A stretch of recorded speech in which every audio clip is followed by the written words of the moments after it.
আসসালামু আলাইকুম সবাইকে। তো আজকের আলোচনার বিষয় নবম দশম শ্রেণীর ত্রিকোণমিতি অংশ থেকে অধ্যায় 9.1-এর। তো এই চ্যাপ্টারের ম্যাক্সিমাম স্টুডেন্টের যে কমন একটা প্রবলেম, এই চ্যাপ্টারের সূত্রগুলো বোঝে না, সূত্রগুলো মনে থাকে না। অনেকে হয়তো সূত্র জানে কিন্তু অ্যাপ্লাই কিভাবে করতে হয় সেগুলো জানে না।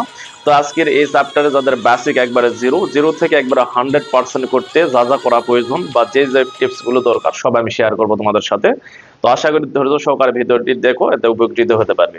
তো এই চ্যাপ্টারে মোট তোমাদের সূত্র জানতে হবে 23টা। তো 23টার মধ্যে সূত্র তোমাদের 10টা সূত্র তোমরা মুখস্থ করবে, বাদ বাকি সূত্রগুলো তোমরা টেকনিকের মাধ্যমে তোমরা পারবে আর কি।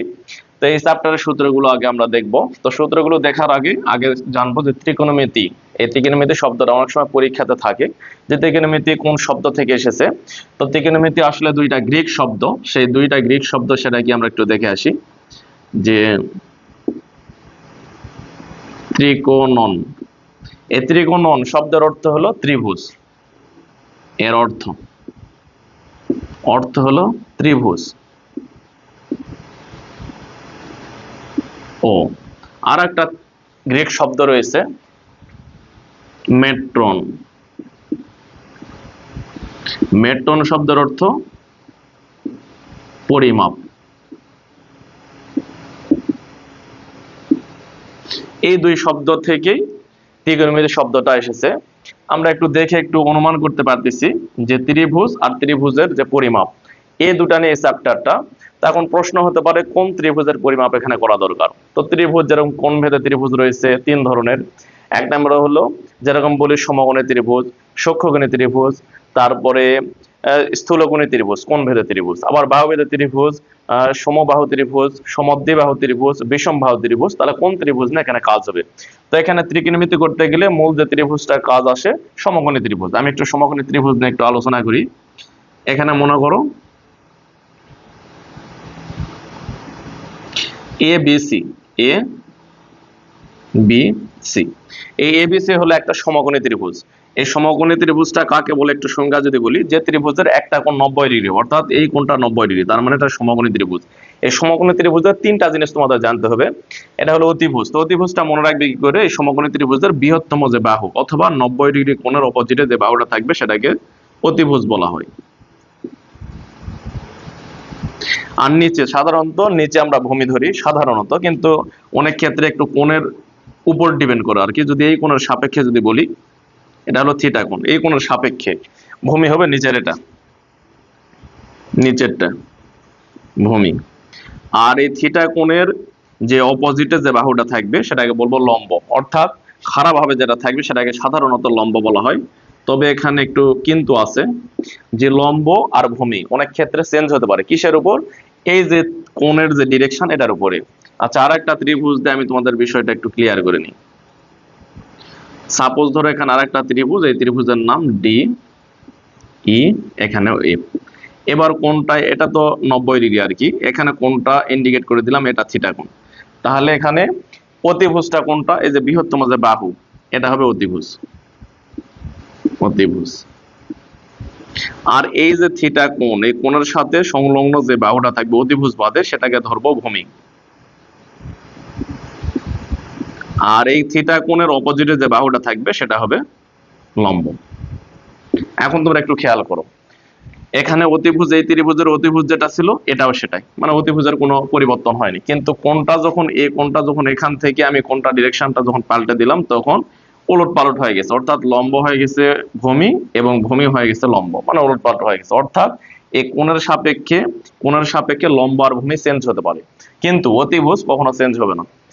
এখন সূত্রের দিকে আসি। এই চ্যাপ্টারের সূত্র আগে আমি এক সাইড একটু তোমাদেরকে একটু দেখে নিই। এটা তোমাদেরকে একটু মনে রাখতে হবে যে এখানে হলো সাইন থিটা। একটু মনে রাখবে যে সাইন থিটা এর উল্টা,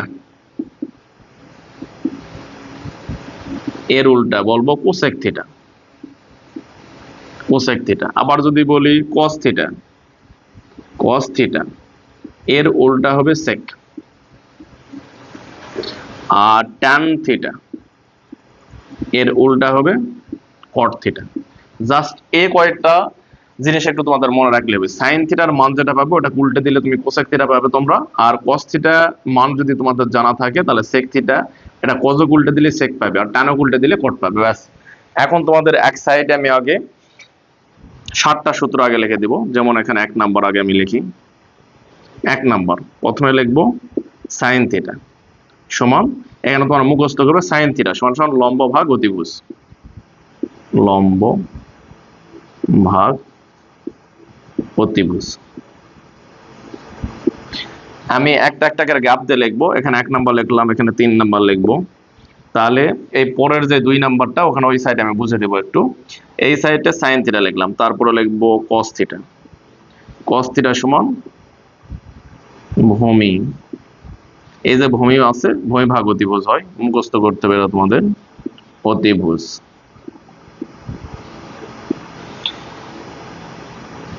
5 এটা লিখলাম সাইন থিটা লম্ব ভাগ অতিভুজ, কস থিটা ভূমি ভাগ অতিভুজ, ট্যান থিটা লম্ব ভাগ হবে ভূমি, ট্যান থিটা সমান লম্ব ভাগ হবে ভূমি। 5 7 এখন আসি সাইন থিটার আরো একটা ফর্মুলা তোমাদের একটু মনে রাখতে হবে। সাইন থিটা, সাইন থিটা সমান তোমরা লিখতে পারো 1 বাই কোসেক থিটা, 9 কস থিটারও সেম আর একটা সূত্র আসবে, কস থিটা, কস থিটা সমান সমান তোমরা লিখতে পারবো 1 বাই সেক থিটা। 11 নম্বর তাহলে আর একটা tan theta, tan theta, tan theta সমান লিখতে পারবো 1 বাই কট থিটা। আর এখানে কট থিটা, সরি ট্যান থিটার আরো একটা ফর্মুলা তোমাদের জানতে হবে। ট্যান থিটার ফর্মুলা 3টা হবে, ট্যান থিটা সমান sine theta by cos theta.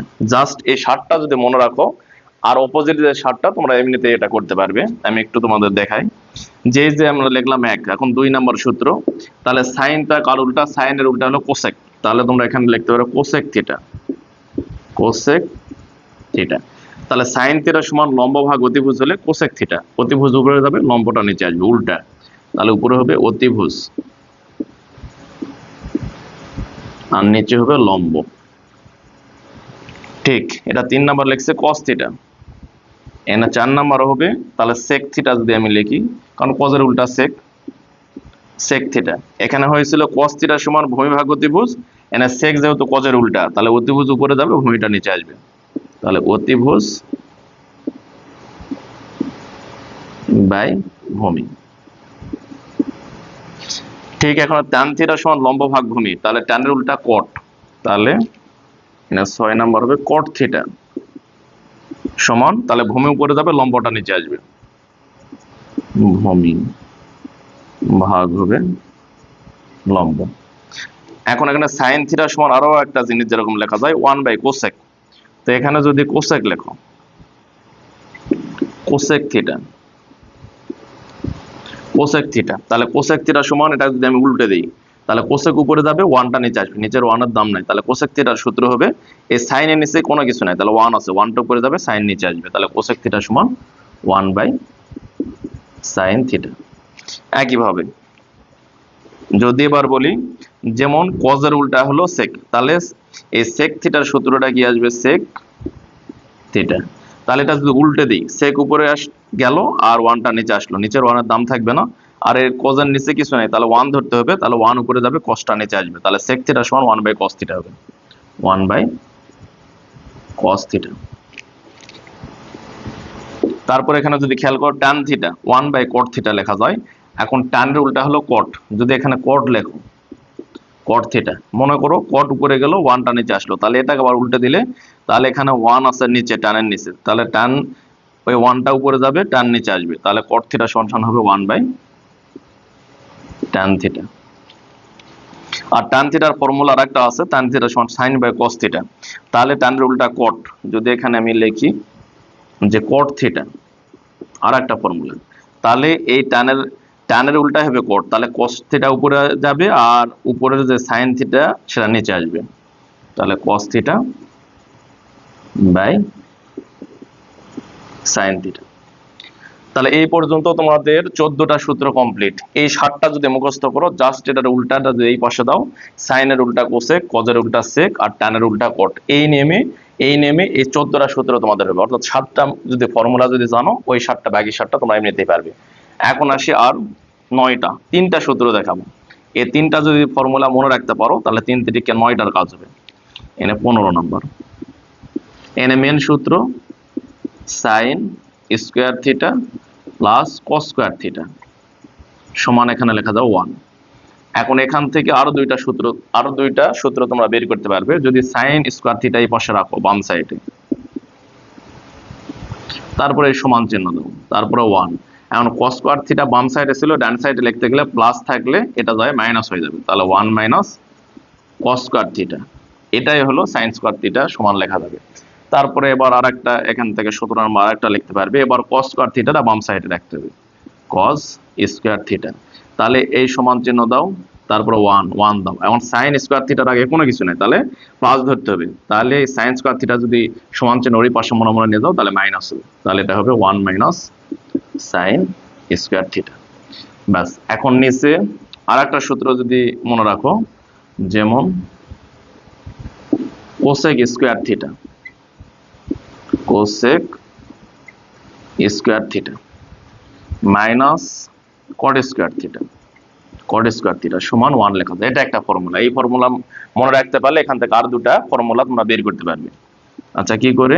এখানে মনে করো cosec স্কয়ার থিটা, এটা বাম সাইডে রাখো, তারপরে সমান 1 লেখো। এই যে cot স্কয়ার থিটার আগে ছিল মাইনাস, এটা বাম সাইড থেকে ডান সাইডে গেলে এটা প্লাস হয়ে যাবে, প্লাস cot স্কয়ার থিটা। ব্যাস, এখানে আরেকটা ফর্মুলা তোমরা বের করতে পারবে, 20 নাম্বার।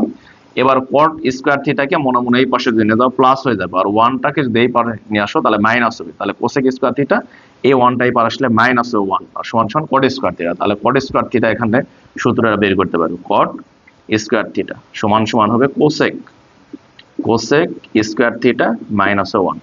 20টা, আর বাদ বাকি থাকে 3টা। আর একটা সূত্র মুখস্থ করলে বাদ নিচে 2টা বের করতে পারবে।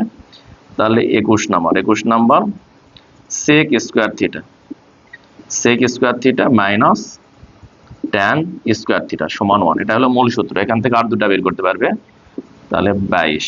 তাহলে sec স্কয়ার থিটা বাম সাইডে লেখো, sec স্কয়ার থিটা, তাহলে সমান চিহ্ন দাও, এই 1 দাও। এখন tan স্কয়ার থিটার আগে মাইনাস আছে, অপোজিট সাইডে গেলে প্লাস হয়ে যাবে, তাহলে 1 প্লাস tan স্কয়ার থিটা হয়ে যাবে।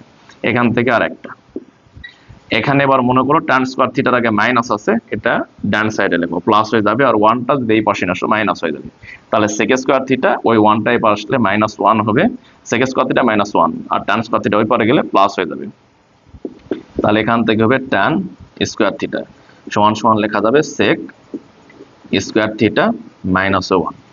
তো এখানে মোট 23টা সূত্র হয়ে গেল।